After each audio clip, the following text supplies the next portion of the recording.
Ahorita sí. Entonces, repito, el rol del Estado, ¿dónde está? Básicamente en seguridad y justicia. ¿Por qué?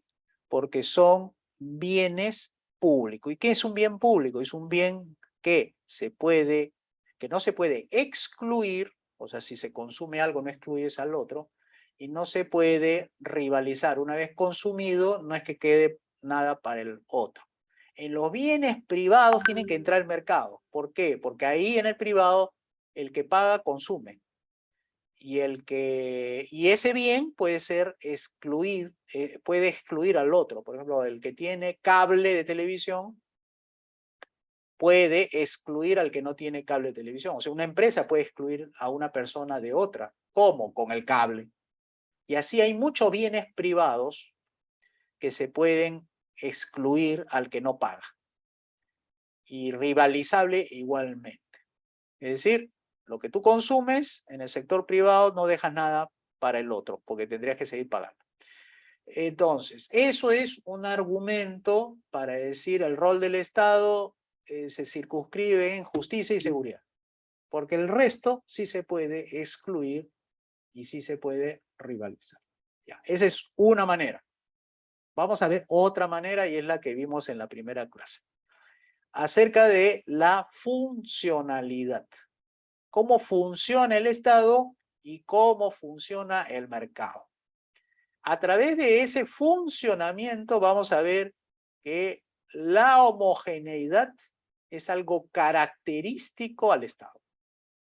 Y en el mercado es la heterogeneidad. Vamos a ver cada uno. El uso de la fuerza es algo característico y así debe funcionar el Estado para los casos de justicia y seguridad. ¿Ya? O sea, a la fuerza hacer cumplir la ley, a la fuerza hacer cumplir la sentencia del Poder Judicial. A la fuerza tiene que emplear la policía para reprimir el crimen. Eso es conveniente, eso es apropiado y eso es funcional al Estado. El uso de la fuerza en el mercado, no. Al contrario, el mercado no usa la fuerza para poder vender, para poder comprar, para poder realizar contratos, para hacer transferencia de derecho de propiedad. Se utiliza la persuasión. ¿Qué quiere decir? Si no utilizas técnicas de venta de beneficios, venta de características o venta de ventajas, no vas a poder conseguir que una de la parte te compre o una de la parte acuerde contigo un punto específico de un servicio o de un bien que quieres contratar. O sea, la persuasión es la manera de cómo ganarte el favor de la gente. El Estado no negocia con la gente. El Estado impone su fuerza a la gente. En el mercado todo es negociación. Todos son acuerdos, todos son transacciones. Por eso la persuasión, la influencia de esas técnicas de venta, la persuasión, la influencia, son técnicas antiquísimas. Y sobre eso, tú quieres hacer funcionar una empresa, igual vas a tener que emplear la persuasión con tus trabajadores. No vas a emplear la coacción, la violencia, la amenaza a tus trabajadores, y por más mal el líder que seas. Para que funcionen las organizaciones en el mercado, para que funcionen las ventas en el mercado, las compras en el mercado, las inversiones en el mercado, tú tienes que persuadir con beneficios, con costos, con ventajas, con características.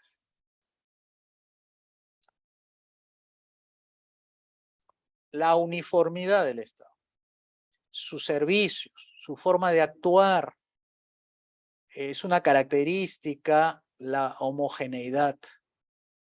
Para todo, para la justicia, correcto, la justicia es uniforme para todos, no hace diferenciación.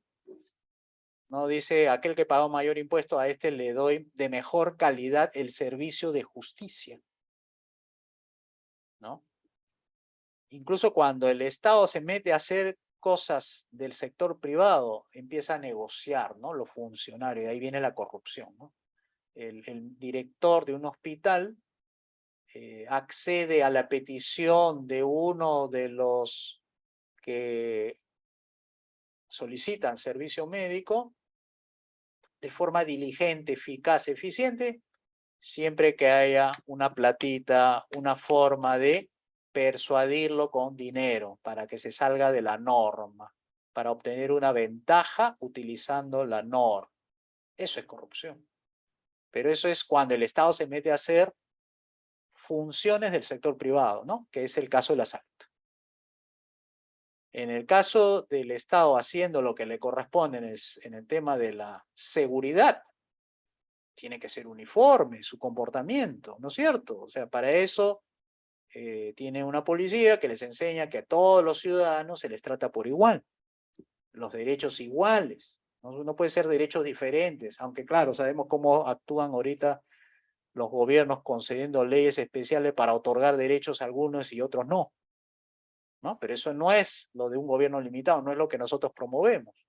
Nosotros promovemos la homogeneidad, es decir, ninguno es distinto al otro, todos somos iguales ante la ley, y eso es lo que debe prevalecer. ¿Eso es bueno? Sí. ¿Debe ser homogéneo? Sí. ¿La ley igual para todos, la justicia igual para todos, y el servicio es igual para todos? Sí, así debe ser, y así funcionan los estados civilizados, los gobiernos limitados. ¿El mercado debe existir la uniformidad? No, ahí tiene que ver la variedad.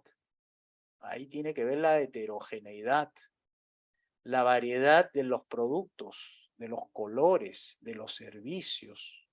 La constitución de las organizaciones son heterogéneas. Algunos servicios requieren de empresas grandes, otras empresas pequeñas. Son más eficientes, atendiendo al público de manera directa. Las grandes empresas producen bienes de alcance masivo, pero las tiendas que le llaman por departamentos, dicen ropa de mujer, ropa de hombre, tratan de ser lo más heterogéneos posible, pero no logran conquistar con mayor efectividad aquellos negocios que hacen más personalista el trato al cliente, más personalista en la moda, ¿no? Como trata de hacer esta cadena Zara, ¿no? Con Z, que ha encontrado la forma de darle a cada quien lo que le corresponde, ¿no? La variedad, la heterogeneidad. ¿Por qué? Por la forma en que se ha constituido el organismo económico, en este caso la empresa, si es multinacional, si es nacional, si es continental, ¿no? Etcétera, o si es distrital. Y los productos son variados. Si tú llevaras al Estado al mercado por su propia naturaleza, que es el uso de la fuerza, la uniformidad o la homogeneidad de sus instituciones, que funcionen en base a la ley, en función en base a las normas, con una constitución dependiente, ¿no es cierto? Con un manual de organización en funciones, con su TUPA y todo eso, lo llevaras al mercado, lo máximo que podría hacer es conseguir que la leche sea de un solo sabor. Tenemos registros históricos donde en la época del señor Alan García I, 1985-1990, se tomaba un solo tipo de leche.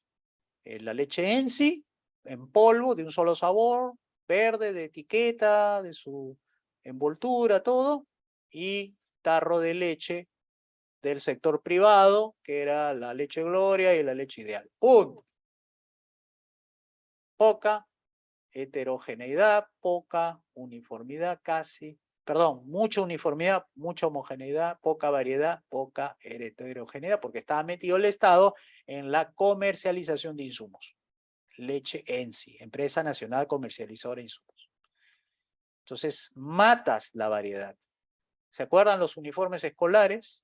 Cuando se metió el gobierno a administrar la educación, a ser monopolista de la educación. Todos con uniforme escolar color plomo. Los edificios verdes, color olivo. Ministerio de Pesquería, que ahora es el Ministerio de Cultura, verde. Los edificios de la avenida Bancay, Ministerio de Economía y Finanzas, plomos. Entrabas a sus oficinas, los escritorios, plomos. Todo era plomo. Las paredes, plomo casi gris. Así era la homogeneidad hasta para pintar los edificios de los gobiernos, ¿no? Entonces, eso es algo natural. Ahora, mételo al mercado. ¿Qué tendríamos como los bancos? Tendríamos los bancos de un solo color, con un solo tipo de servicio, ¿no? Donde abundaba la corrupción cuando había Banco de la Vivienda, Banco Industrial de la Construcción, ¿no? Banco de Materiales y todo eso. Ahí ustedes ven. Entonces, la uniformidad en el mercado mataría la variedad y la heterogeneidad en ese rubro. ¿Y qué pasaría si metemos al mercado en las funciones del Estado, en seguridad y justicia? Ah, variedad. Bueno, tendríamos policías, algunos policías que serían más eficientes que otros. Aquellos que pagan más tendrían mejores policías, ¿no? Nacionales. Y la justicia igual. El que paga más tendría mejores sentencias judiciales porque habría variedad de sentencias para un mismo hecho. ¿Le gustaría que el mercado esté metido en las funciones del Estado? Ya sabe a dónde llega: corrupción, injusticia, caos y todo eso. Entonces, cada cosa en su lugar. Por eso nosotros somos de derecha. Cada cosa en su lugar. El Estado en sus funciones que le corresponde y al mercado en su propia. Eso se llama orden. Los de derecha somos orden. ¿Y qué es lo que quiere la izquierda? El desorden. ¿Qué quiere meter al Estado donde él realiza sus funciones de forma natural, de manera homogénea, y el uso de la fuerza lo quiere meter al sector privado para originar ¿qué? Caos, corrupción, ineficiencia, ineficacia, servicios pésimos y todo eso. Tercero, monopolio. Qué bueno que tenga monopolio el Estado. Sí, por ejemplo, en la policía, que existe una sola policía y no 2 o 3 policías. ¿Por qué? Porque ya lo hemos experimentado, pues hemos tenido 3 tipos de policía: policía republicana, policía de investigaciones y policía que se llama Guardia Civil. ¿En qué llevó a este tipo de Estado que tenía 3 tipos de policía y no uno solo? Llegó a un caos. Hay una anécdota bastante ilustrativa. Iban persiguiendo a una banda de criminales y había tiroteo en la calle persiguiendo. ¿Quiénes perseguían? La policía de investigaciones, que había dado con el lugar donde estaban ellos y se habían escapado, y la Guardia Civil, que también es el facultado en el orden, pidieron apoyo, porque eran como 20 de una organización que iban disparando por toda la avenida Salaberry. Uno iba por la avenida Salaberry y el otro iba por la avenida La Peruanidad, persiguiendo a estos 20 de la banda en 2 autos. Llegan a encontrarse la policía de investigaciones con la policía, en ese momento se llama Guardia Civil, en el óvalo donde está el óvalo Jorge Chávez, terminando la avenida Salaberry, entrando a Girón Washington. Y se encuentra la policía de investigaciones, que ustedes saben que la policía de investigaciones no usa uniforme. En cambio, la policía, en este caso la Guardia Civil, sí usaba uniforme. Y la Guardia Civil los confundió a la policía de investigaciones, porque también estaba disparando, al igual que ellos, con los 20 delincuentes. Heridos de ambas policías, porque uno pensaba que el otro era la banda de criminales. O sea, la Guardia Civil se confundió creyendo que la policía de investigación era la banda de criminales, porque no estaban uniformados. Bueno, y ahí, bueno, fue una de esas causas, pero otras más hicieron la reforma de la policía y unieron las 3 policías en una sola. Una sola guardia para todo el Perú. Bueno, ¿está bien para el Estado que haya competencia en el sector, para el servicio de seguridad? No, tiene que ser uno solo. Para la justicia igual, no puede haber 2 o 3 justicias, 3 empresas de justicia en el Perú, no puede, pues, es irracional. No puede haber monopolio. ¿Cómo sería en el mercado? En el mercado Tiene que haber competencia. Si tú lo dejas en monopolio, ¿qué pasaría en monopolio? La teoría económica te dice, sube precios y baja producción. ¿Eso quisieran?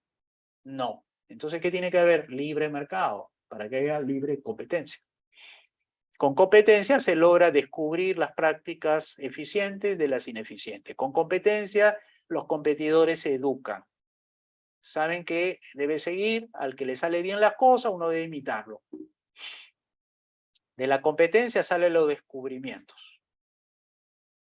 De la competencia hay la innovación. De la competencia hay la creatividad. ¿Por qué? Porque quieren ser mejores cada vez.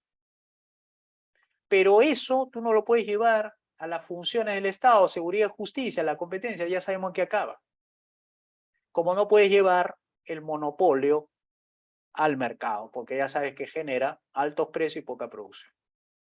Porque ya saben, monopolio no es uno, monopolio es una ley que cierra los mercados para que una sola empresa es la que actúe ahí y brinde los servicios o la producción. Siguiente. Formalidad. La formalidad es algo característico del Estado. ¿Y debe ser así en justicia? Claro, por supuesto. La formalidad de la acusación, de la investigación, de la preparación de las investigaciones es necesaria, tiene que haber una formalidad en la denuncia, tiene que haber formalidad en los pasos, en los procesos, si no, no hay justicia, si no, no hay seguridad. Tiene que ser formal el policía, claro, tiene que tener un uniforme, tiene que tener un nombre, un apellido, una placa, galones, tiene que ser formal como autoridad. Ahora, lleva la formalidad, esa característica al mercado. ¿Cómo sería? No sería como es ahora, que es flexible, ¿no? Sería formal, sería, por ejemplo, como hacen, yo trabajé en el Estado pues 9 años, conozco algo. Imagínense que para pedir un lapicero, que se había acabado en el área financiera donde yo trabajaba, tenía que pedir un papelito que le decían la pecosa. Tenía que llenar lapicero color azul, lapicero color negro, tenía que hacer un pedido como para que dure un año. Entonces ese pedido, porque era un lapicero que no había en ese momento, entonces tenía que pedirlo al almacén. Entonces me daban la orden de servicio, entonces lo remitía a mi jefe inmediato, el jefe inmediato lo remitía a presupuesto da su visto bueno para ver si el área donde yo estaba tenía para pedir lapiceros, porque todas las áreas tenían pues sus requerimientos, entonces tenía que, si tú habías pronosticado 30 lapiceros en todo el año de color azul, bueno, tenía que cumplirse esa meta. Si te salías de la meta ya no podías pedir lapicero azul, tenías que pedir otro color. Entonces presupuesto veía eso. Una vez que presupuesto decía, sí, hay presupuesto para lapicero azul porque esta área nunca lo ha pedido antes, lo derivaba a la jefatura que había solicitado la petición, dándole la conformidad. Así que una vez que la jefatura de mi área pidió la conformidad de la solicitud de estos lapiceros, tenía que pasar a gerencia de administración y finanzas. En la gerencia de administración y finanzas, que era el jefe inmediato de mi jefe, tenía que dar la autorización para que se aplicara el presupuesto que ya estaba destinado.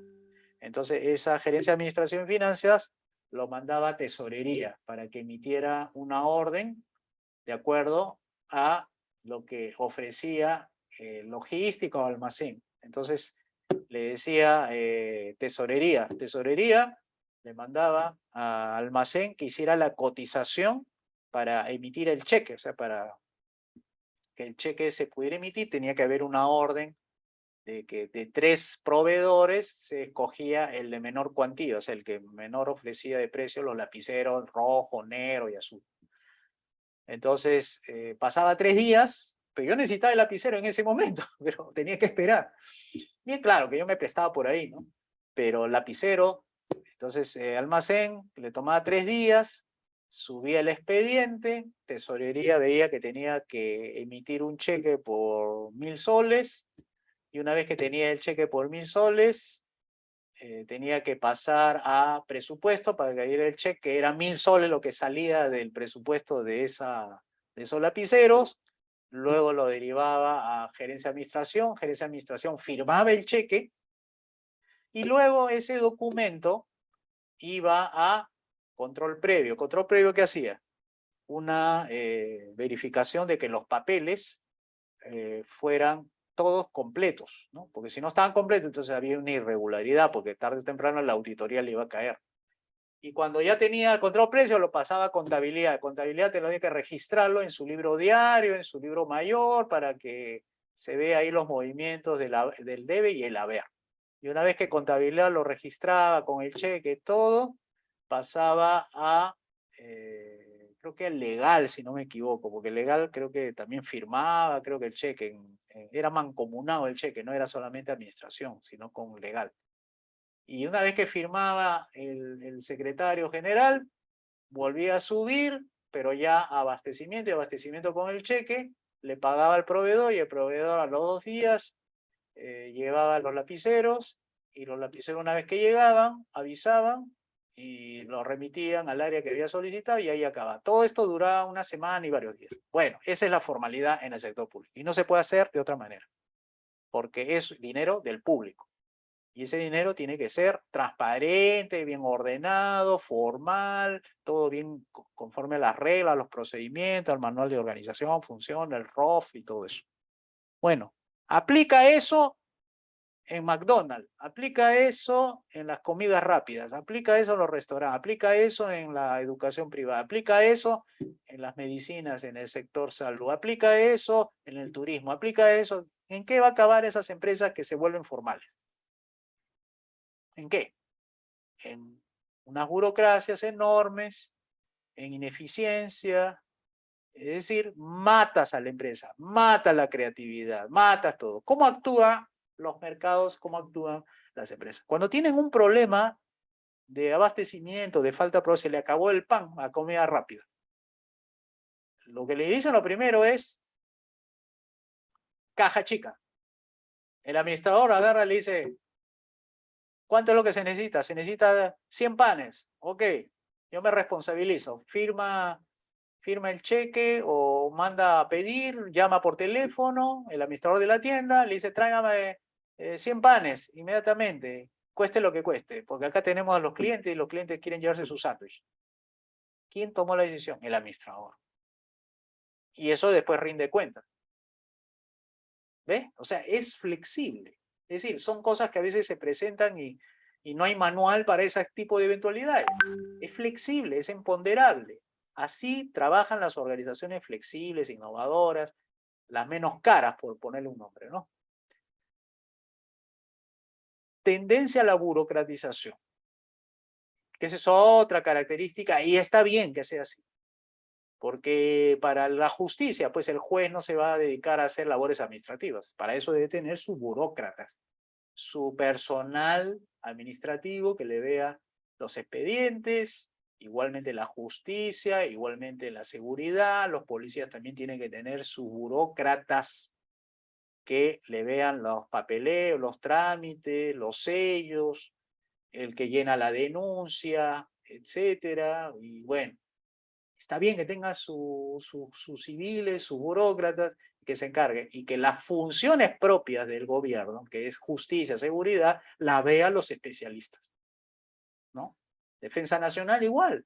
Defensa Nacional tiene sus especialistas, ¿no? En la Marina tiene sus tenientes, tiene sus capitanes, tiene sus comandantes, sus almirantes, etcétera, especialistas cada uno uno de submarino, otro de fragata, otro de navío, etcétera. El otro en el ejército verá pues infantería, etcétera. El otro en la Fuerza Aérea verá pues tenientes, cada uno en su especialidad en la Fuerza Aérea, etc.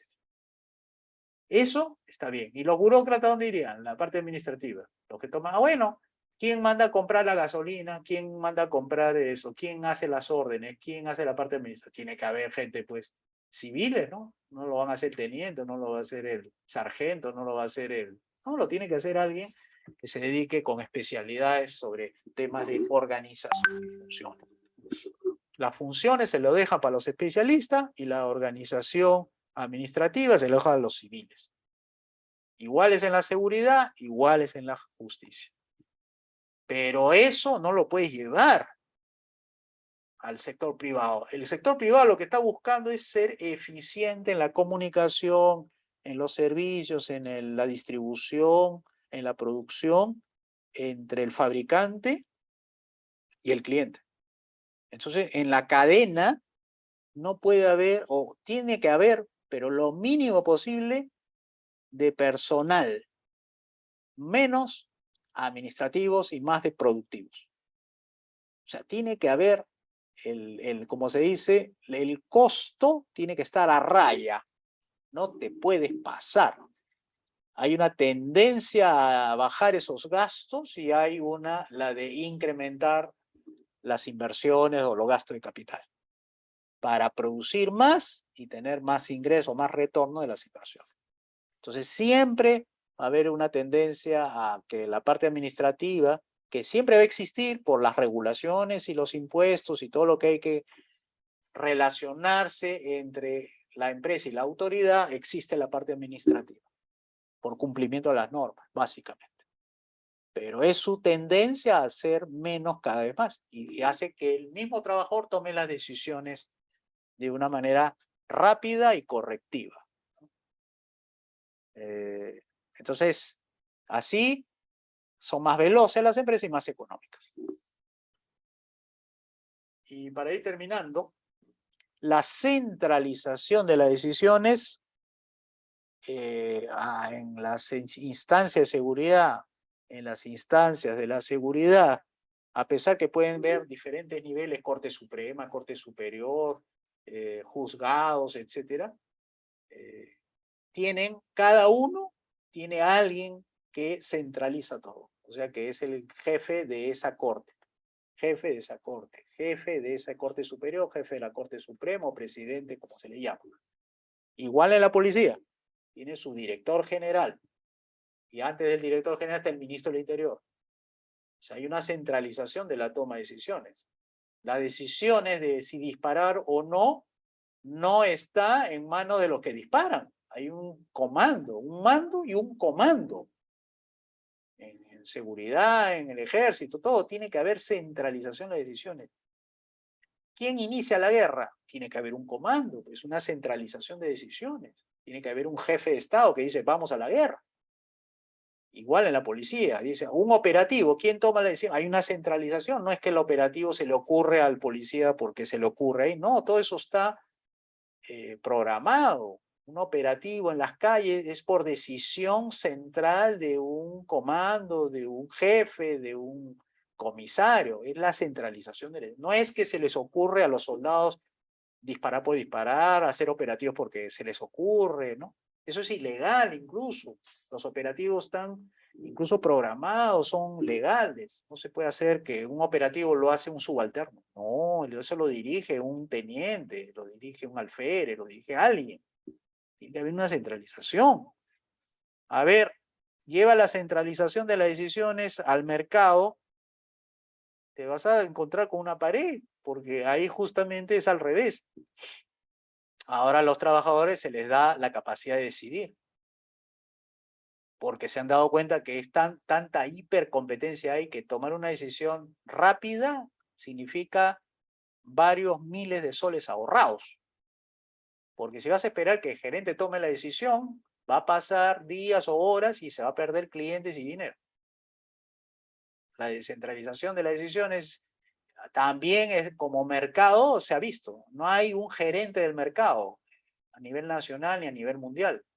Cada empresa toma sus decisiones y cada empresa, dentro de la empresa hay también niveles que cada uno toma sus decisiones.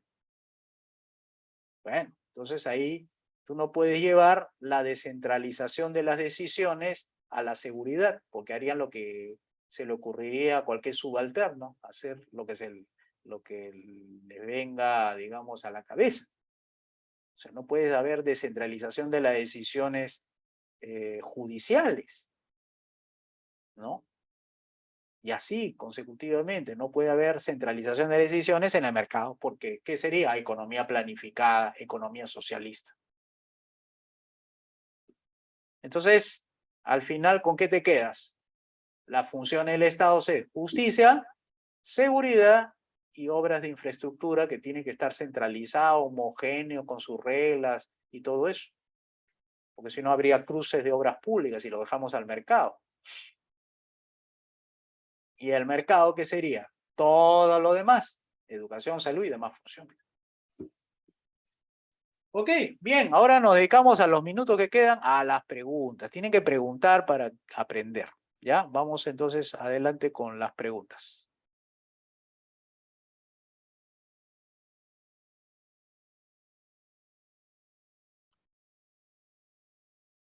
A ver, ¿quién se anima a preguntar o comentar? Ya hemos visto entonces lo que es el Estado. Ya lo han visto, lo hemos comparado con el mercado nos da información también, y ahora sabemos por qué el Estado debe estar en su sitio y no meterse a cuestiones de mercado, ni el mercado se tiene que meter en cuestiones del Estado. Adelante, adelante, pregunte. Es importante porque así me ayuda Hola, a hola, responder. ¿me escuchas? Sí, Sí, adelante. hola. Sí, ¿qué tal? Mi pregunta era sobre algo que dijiste al principio cuando decías que los bienes privados son excluibles y rivalizables. O sea, quería entender bien el concepto de rivalizable. ¿A qué te refieres? ¿A que hay competencia por un bien en el mercado? ¿Eso es? Se refiere a que si tú consumes algo, no le dejas nada al otro. O sea, una pizza se consume, un plato de comida se consume, un vaso de agua se consume, la electricidad se consume. O sea, son bienes que son consumibles y que no queda nada para el otro. O sea, un pan te lo comiste, no queda el pan para el otro. Ese es el bien rivalizable. Rivaliza tú o el otro. El bien privado es tú o el otro. El bien público no tiene ese problema. El bien público es, hay rivalidad en la justicia, ¿consumes tu justicia y no le dejas al otro? No, la justicia va a seguir existiendo. Claro. El otro es el excluible. El excluible. Cuando un bien es excluible es privado. Excluible es cuando puedes tener el control para que alguien que no pagó no goce de ese beneficio del bien o servicio. Eso es privado. Pero en la justicia no puedes hacer eso. O sea, no puedes excluir al que no pagó impuesto de la justicia. Es un bien público. La justicia es un bien público porque todos somos sujetos de derecho. Entonces, no por haber pagado impuestos, tú pierdes tus derechos. En cambio, en el sector privado, si tú no pagas, puedes excluir a alguien que no pagó algo. Ya tú no tienes este producto, no tienes este servicio, yo te puedo excluir. A eso me refería con eso de... Ese lo utilizamos mucho los economistas para decir esto es bien público y bien privado. Esto es lo que tiene que producir el Estado, que son los bienes públicos, y esto lo tiene que producir el sector privado, que son para bienes privados. Hola, buen Listo, día. gracias. Ya. Adelante, José Alfonso, adelante. Sí, muchas gracias, licenciado Tapia. Una consulta respecto a la función del Estado en relación a la justicia. Digamos que actualmente tenemos el panorama siguiente. De los impuestos recaudados a nivel nacional, de toda la fuente del Estado, se utiliza también para el sector justicia y todo lo que implica en el fuero jurisdiccional. Ujú. Pero también se recauda a través de las tasas judiciales por los pagos que hacen quienes acuden al servicio de justicia para solucionar sus conflictos, pagan tasas directamente al mismo Poder Judicial, en Ujú, peritos, en pago de aranceles, en notificaciones y todo eso, exhortos.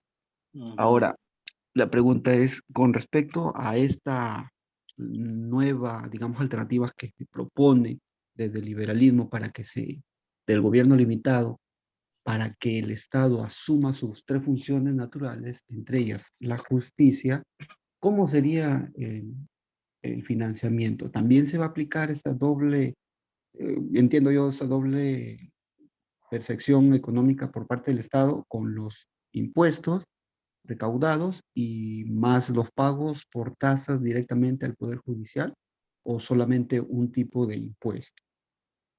¿Sí se entendió la pregunta más o menos? Sí, claro, claro. Lo que te entendí Ya. es que si se tiene que pagar tasas, adicional a Ujú. los impuestos Vale. que estamos Eh, pagando por la justicia, que hay pagos que se realizan por ajá, algunos trámites judiciales y que tienes que pagar ajá, un arancel, bueno, sí, tasas, aranceles, es lo que sí, figura en el TUPA, pues, ¿no? En el TUPA, ajá, se texto paga doble, único digamos de así. procedimientos administrativos. De ahí dicen, si esto es gratis, ¿no? Te dice, esto es Ah, gratis, esto no tiene costo, esto sí tiene, tienes que pagar un 0,01 de la UIT, ¿no? Y te dice ujú, cuáles son los procedimientos, cuántos días toma, quién es el responsable y todo eso. ujú. Yo, si yo tuviera la capacidad de dar un lineamiento político, diría suficiente con el impuesto, que el impuesto se encargue de financiar todo eso. Ahora que me demuestren lo contrario, que un impuesto no puede pagar todo eso, ¿no? O sea, pero mientras tanto tú pagas un impuesto, debes recibir ese servicio judicial, ¿no? Para eso has pagado el impuesto.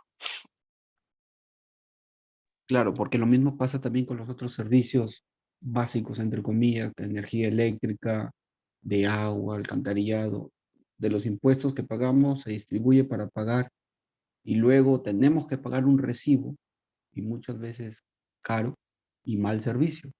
Cobran por un servicio de mantenimiento o de luz pública, pero pésimo, muchas veces ni los focos sirven. Más o menos así también Ah, está ya, delimitado no sé si el tema de En Piura justicia. está privatizado la energía eléctrica o no.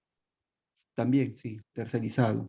Y el agua también. Y lo mismo Ya, ahí sucede está en mal el tema de regulado, justicia. pues, porque Ujú, en tu recibo figura el pago del alumbrado público, ujú. el Por pago eso, de todo lo que se necesita para que llegue la energía eléctrica, el cableado, todo a tu hogar. O sea, está ujú, pagando todo eso.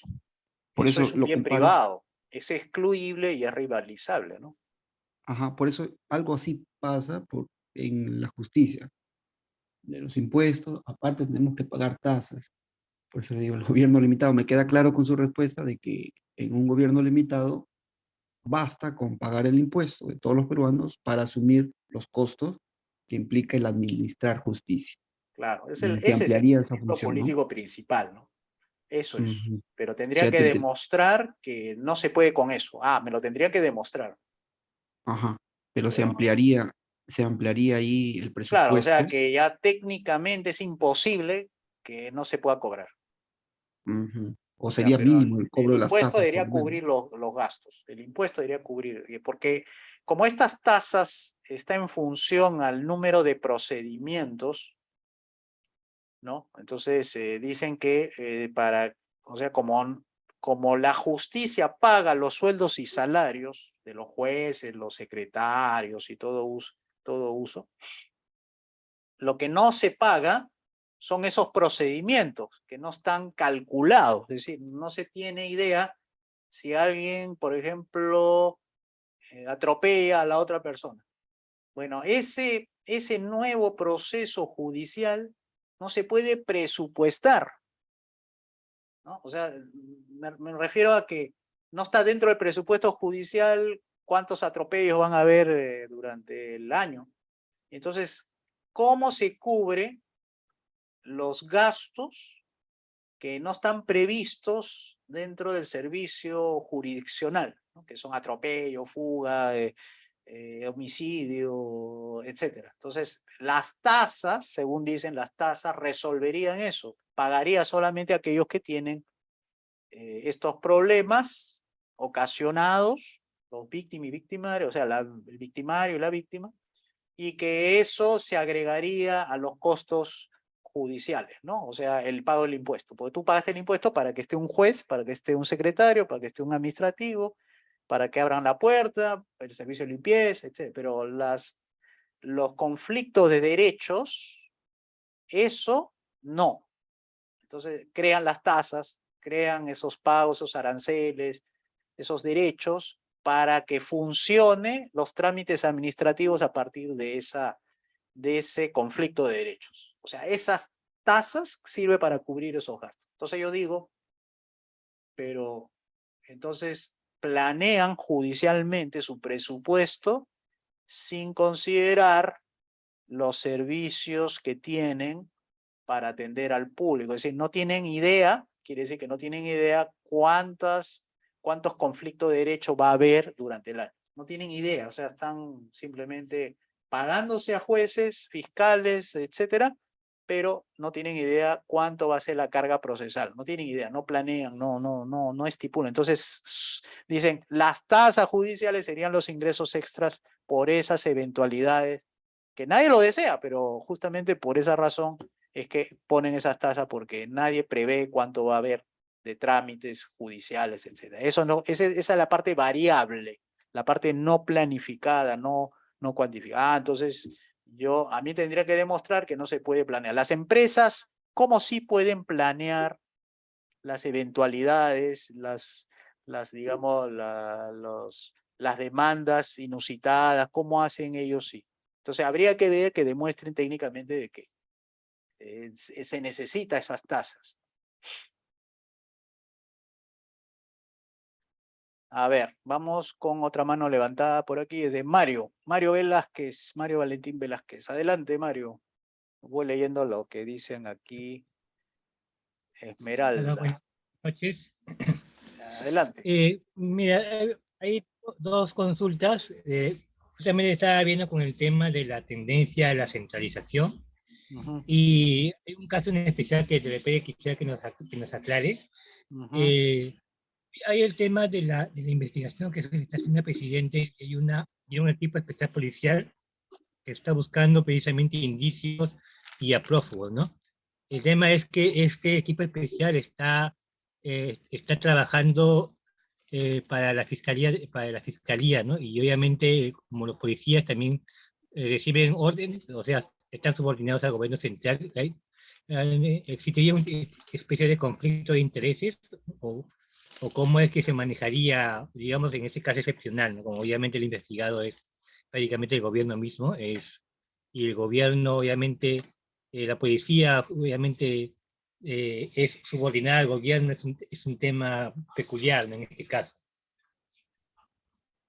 Ya, o sea, tú lo que estás poniendo aquí en la mesa es, sí, ¿qué pasaría si Sobre la estuviéramos en el fiscalía. gobierno y heredamos esta situación? ¿Qué haríamos nosotros en el lugar del gobierno actual frente a que una fiscal conduzca las investigaciones y que esté a cargo, digamos, haya encargado un equipo especial de la policía para que investiga al gobierno y a sus allegados en esa situación, ¿no? O sea, ¿qué haríamos nosotros básicamente, no? Y con- Ya, ok, si te he entendido bien, entonces yo no sé muy al detalle los temas judiciales, procesales, pero sí los lineamientos políticos. Aquí primero tiene que haber bien claro la separación de poderes. Separación de poderes significa poder ejecutivo, poder legislativo, poder judicial. Para nosotros, lo más importante de estos tres poderes es el poder judicial. Aquí tenemos que resguardar los derechos a la vida, libertad y propiedad. ¿Correcto? Ya, Entonces, lineamiento número 1, el poder judicial es el superpoder. O sea, no se le puede decir no al poder judicial, porque el poder judicial es neutro. Recuerda, no es politizado, ¿eh? En nuestro gobierno no sería politizado, sería neutro.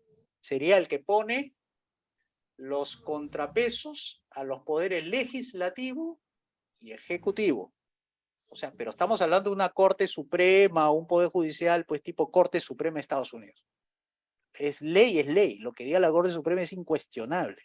Es tanto el respeto, es tanto el prestigio de que los que están ahí son como monarcas, pues, así como a la reina Isabel nadie le dice nada, igual sería la Corte Suprema con sus superjueces, ¿no?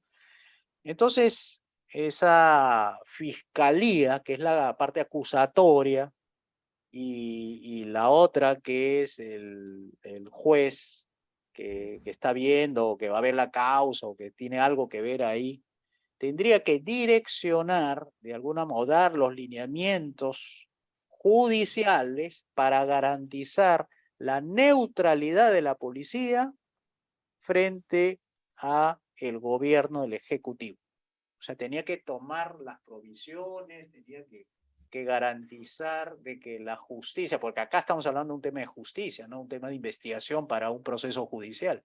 Tendría que ser neutro, tendría que ser una justicia despolitizada, que no lleve a que se cuestione la labor policial al politizarse, porque se está investigando a un familiar o al mismo presidente de la República. O sea, el Poder Judicial tendría que ser la entidad que dirima ahí, ¿no? Porque no es politizada, justamente, porque no es politizada, sus provisiones, sus direccionamientos tendría que garantizar justamente que está haciendo justicia.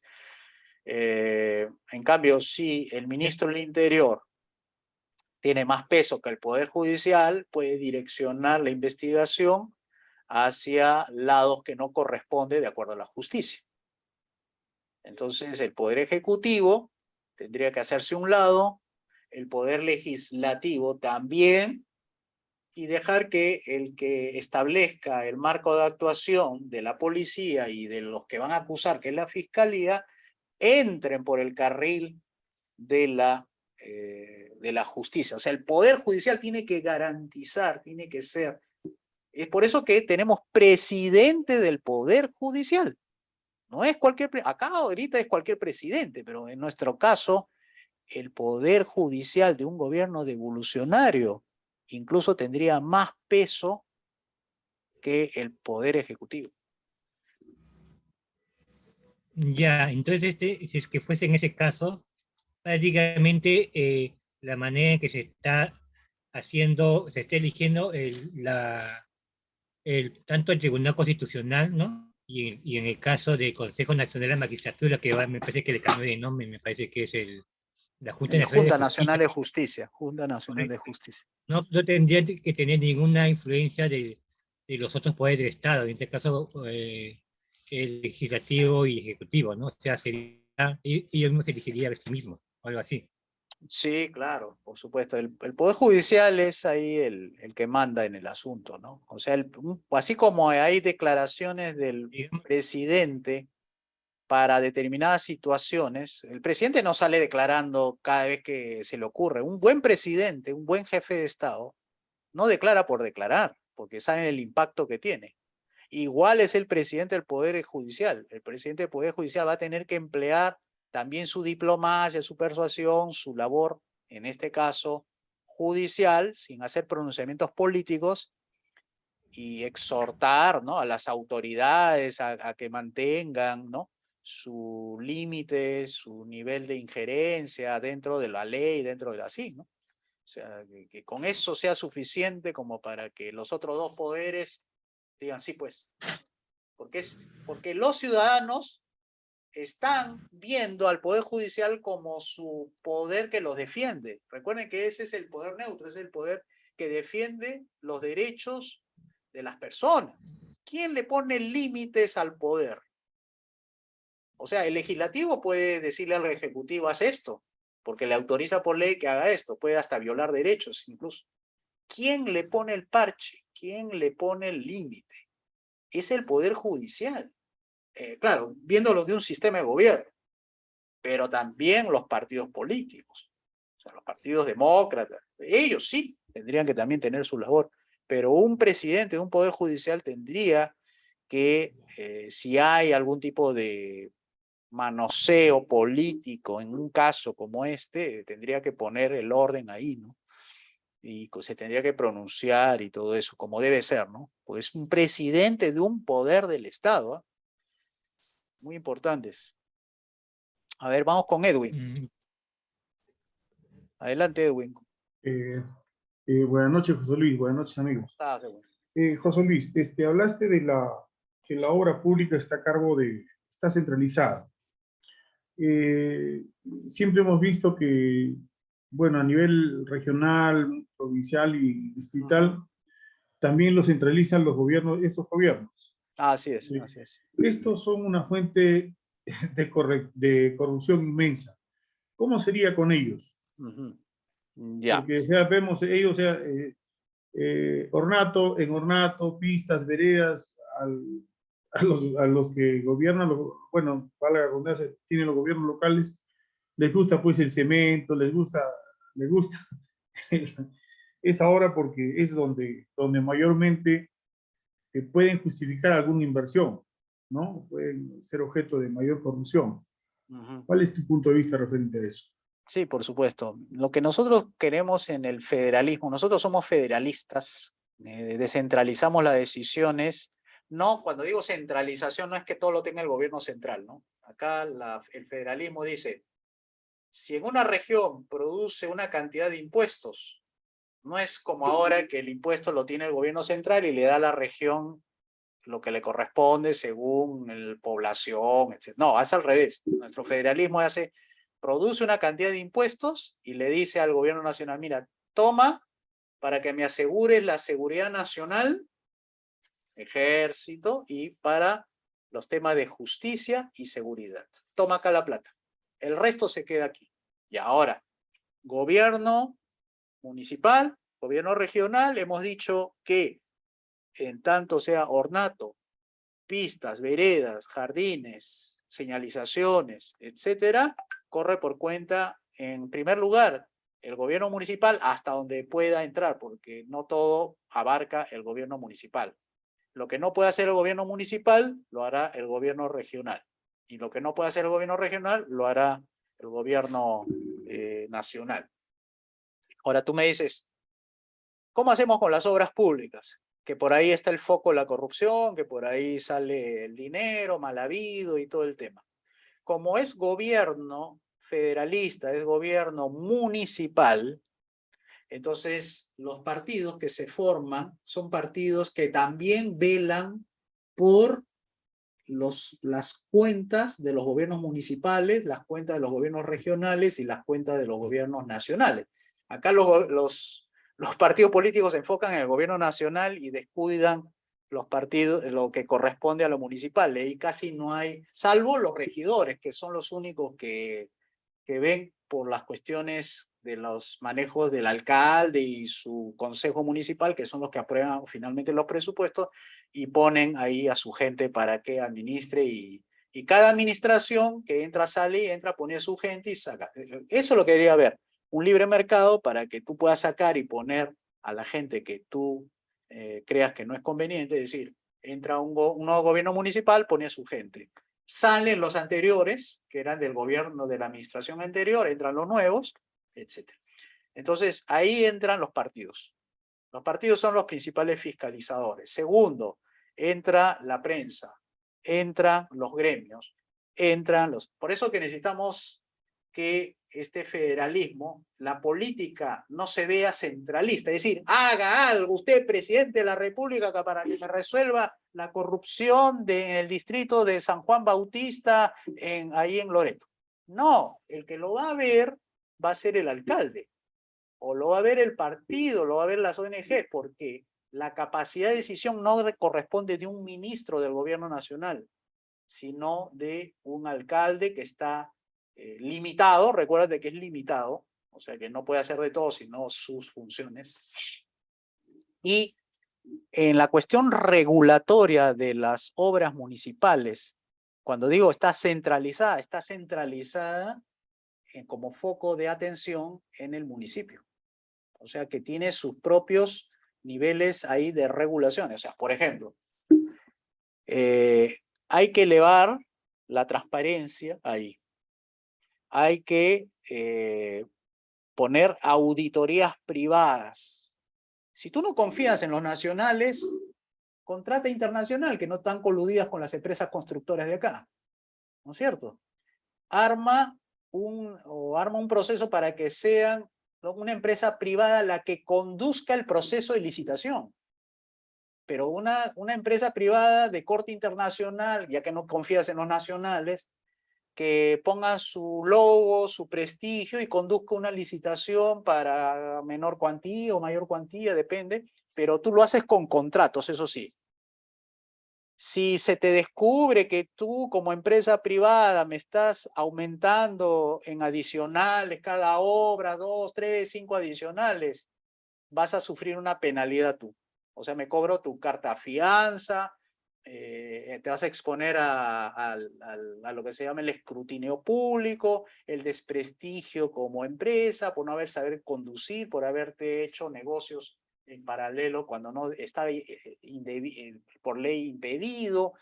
Entonces, tú tienes que establecer también las penalidades a esa empresa privada internacional, si es que no confías en las nacionales. Y de esa manera le quitas que un funcionario público se aproveche usando la ley, lo tuerce a su favor para tener beneficios indebidos. Y lo deja que los privados. Entonces, ¿qué es lo que estás haciendo? Descentralizar la gestión, ¿correcto? Tú le estás dando el financiamiento, pero la conducción a quién se le debe dar, tiene que eso estar estipulado en un contrato donde diga, yo no quiero que cueste esta obra más del 5% del valor estimado según el expediente técnico. Hasta te acepto hasta 5% más. No es como ahora, ¿no? Que son 3 veces más del presupuesto tipo refinería Talara, ¿no? Que es 3, 4 veces más. No, ahí, si no, no te pago. Si no, se lo doy a otro, al que quedó segundo en el concurso de este proceso de licitación, o sea, de las entidades que van a fiscalizar, van a llevar, van a auditar. O sea, tú tienes que lograr que todo el foco de atención esté centralizado en ese proceso de licitación, que sea transparente internacional, que sea auditable, que se pueda mirar en la web, que pueda ser en vivo, todo eso para que la gente, los partidos, todo de las partes locales lo puedan monitorear, fiscalizar. De eso se trata, ¿no? Que lo vean los privados. Si quieres que la iglesia lo conduzca, si eso te garantiza que la iglesia lo conduzca, que sea la iglesia, pues. O sea, una fundación contra la corrupción, a ver que lo maneje, a ver que tanto dicen que luchan contra la corrupción. A ver, háganlo ustedes, a ver. O sea, daría ese manejo para que no seamos los funcionarios públicos que no sabemos nada de licitaciones, ni de concursos, ni nada, se lo demos a los privados y los privados con contrato y penalidades enfrenten la ley si hay engaño, fraude y todo eso. Le caiga la ley, le caiga la cárcel, le caigan las penalidades. Pero eso va a ser muy poco. O sea, si va a haber, yo creo que va a haber. Pero no como ahora es escandalosamente obsceno que ocurran las cosas, ¿no? Que la gente va de frente a robar, va de frente a coimear, va de frente. No, pues eso no. Nosotros, por eso abrimos los mercados para que la gente desvíe su atención y diga, bueno, la única manera de ganar bien es en el sector privado. Ahora, todos están mirando al sector estatal porque ahí se gana bien y no en el sector privado. Entonces está invertido, ¿no? Entonces tenemos que abrir los mercados para que digan, no, acá uno se puede hacer millonario en el sector privado sin coimear. Y así le quitas todas esas ganas de la gente de hacerse rico haciéndose amigos del gobierno, ¿no? Bien, vamos con Joel. Gracias, Edwin. Joel Barzola. Adelante, Joel. ¿Qué tal? Buenas noches, José Luis. Gracias. Sí, mi consulta era, ya que estamos en esta corriente de la implementación de la política liberal, quería hacerte una consulta, espero que me pueda entender. ¿Cuáles serían esos riesgos o situaciones de tener cuidado al momento del debate o la implementación de esta política, ¿no? Porque, o sea, digamos, particularmente me parece algo acertado en la reducción del Estado, pero como venimos con una corriente ya estatista, y a veces en reuniones de trabajo surgen estas conversaciones, ¿no? Y a ustedes también que están con la implementación de un partido político, ¿qué cosas debemos tener como cuidados o alertas para que no estropeemos la implementación correcta de esta política liberal. O sea, que deberíamos tener cuidado a la hora de implementar las políticas liberales. Exacto, para que esto no sea contraproducente con la misión o el objetivo que se busca, ¿no? Ya. O sea, que nos vaya contra los objetivos que queremos perseguir. O sea, Exacto. ¿cómo deberíamos cuidarnos para evitar que se vaya a truncar los objetivos que... bien. Hay un autor, no sé si lo habrán escuchado, que se llama Fred Arias King. Fred Arias King. Él es un transitólogo. Lo voy a poner acá en el chat para que lo vean. Tiene un canal en YouTube, ahí en el chat. Él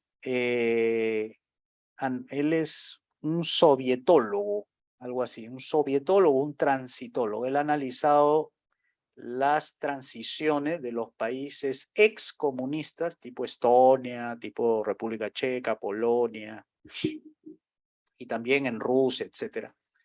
Y él ha establecido como 10 recomendaciones que sirven para llevar una transición exitosa, es decir, que no muera en el camino las reformas liberales y se pueda implementar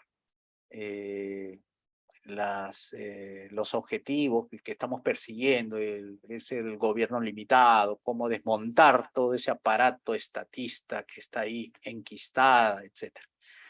Yo me acuerdo algunas, ya voy a decir algunas. Una de ellas, fíjense, una de ellas es en relación a los bancos. Dicen, en lo que hemos visto es que los bancos están en manos de enemigos, dice así.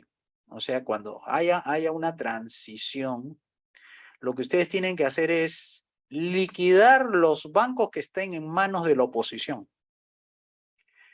O mejor dicho, que esté en manos de los comunistas.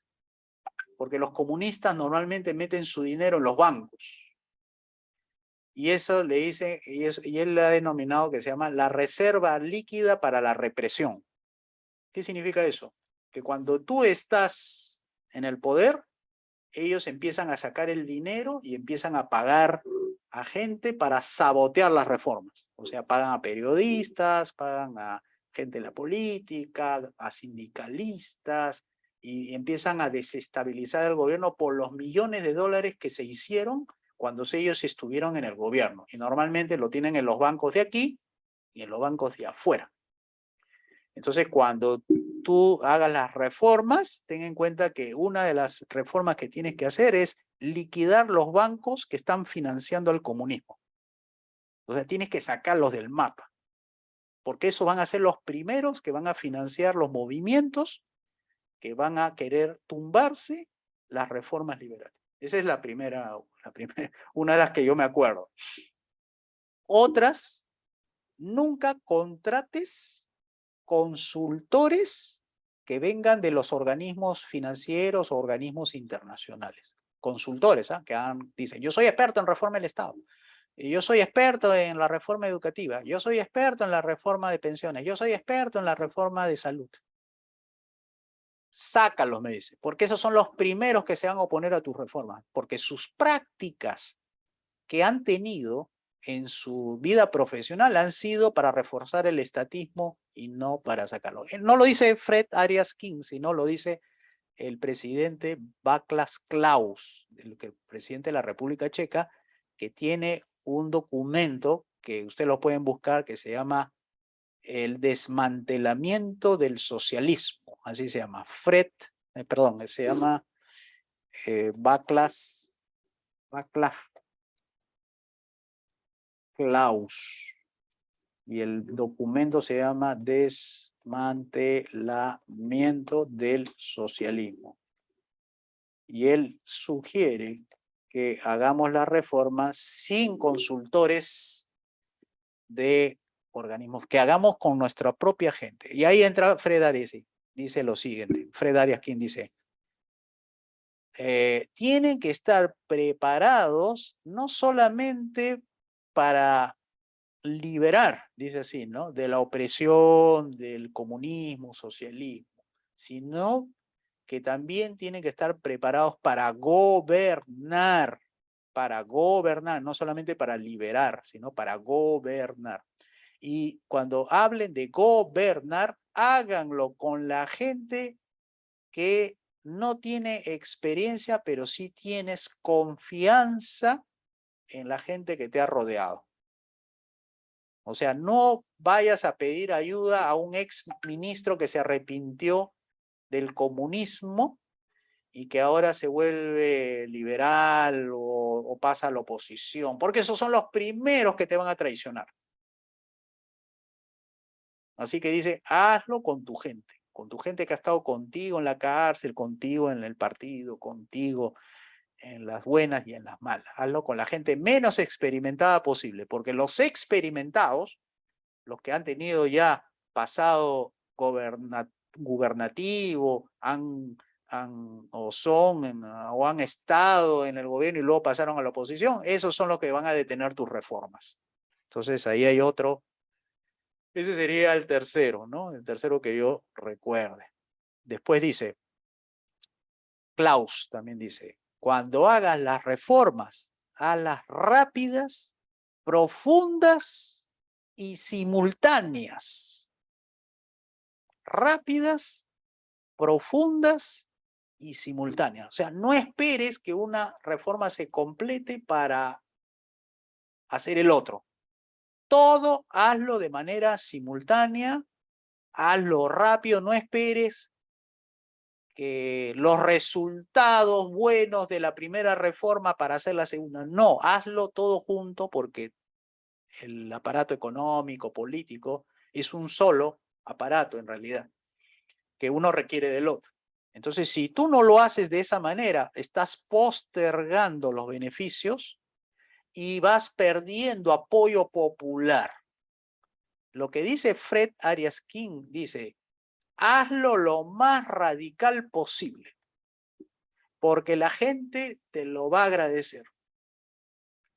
Lo que a la gente no le gusta son las medias medidas, o sea, las medidas a medio hacer, porque eres miedoso, porque no te estás convencido, y ese tipo de cambios no quieren. La gente quiere cambios reales, cambios profundos, cambios así valientes, ¿no? Eso es lo que dice Fred Arias. Esos son grandes lineamientos, ¿no? Por ponerte lineamientos de tipo de estilo de gobierno, ¿no? Pero hay otros más chiquitos, más correr el riesgo, por ejemplo, cuando tú quieres pasar al patrón oro, por ejemplo, quieres tener una moneda sana, una moneda que no se devalúe, que sea deflacionaria en el sentido de la productividad y no por falta de dinero.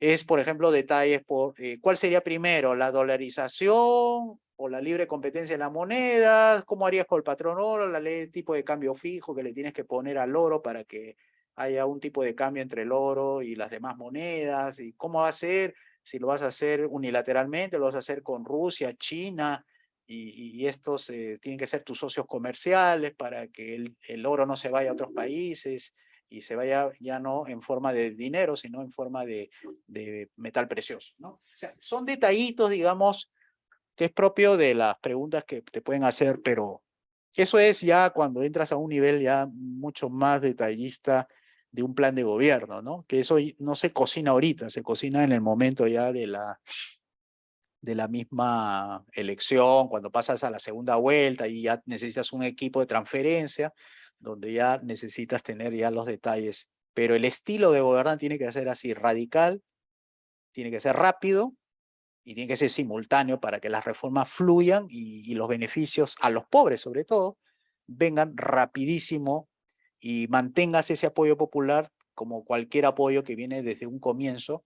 Cuando un gobierno entra, tiene un capital político alto, que lo tienes que aprovechar al máximo con medidas legislativas, o sea, un paquete así fuerte de medidas, que eso también lo recomienda el expresidente de España, José María Aznar, que dice que él cuando entró en el año 94, creo que fue, 94, él antes de entrar al gobierno ya tenía, 15 días antes ya tenía el paquete legislativo de derogación de leyes, de reforma del mercado eléctrico, del mercado de pensiones y todo eso. Ya lo tenía preparado, era nada más presentarlo al Congreso y que hiciera su labor de derogación de las leyes y el establecimiento de las 5 reformas.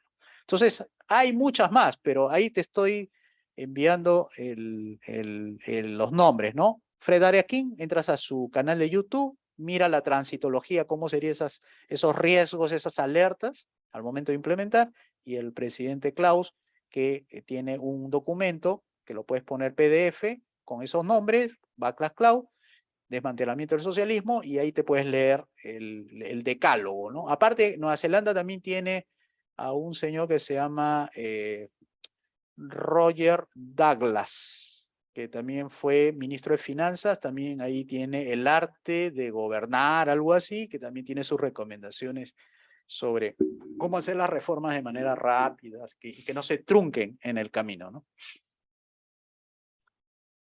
Muchas gracias, José Luis. Adelante. ¿Hay otras preguntas antes de despedirnos? Ok, bien, entonces lo dejamos ahí para el próximo miércoles a las 9 de la noche y seguiremos el próximo tema que veremos será los límites a la democracia, ¿ya? O sea, no somos tampoco democracia ilimitada, también somos democracia limitada.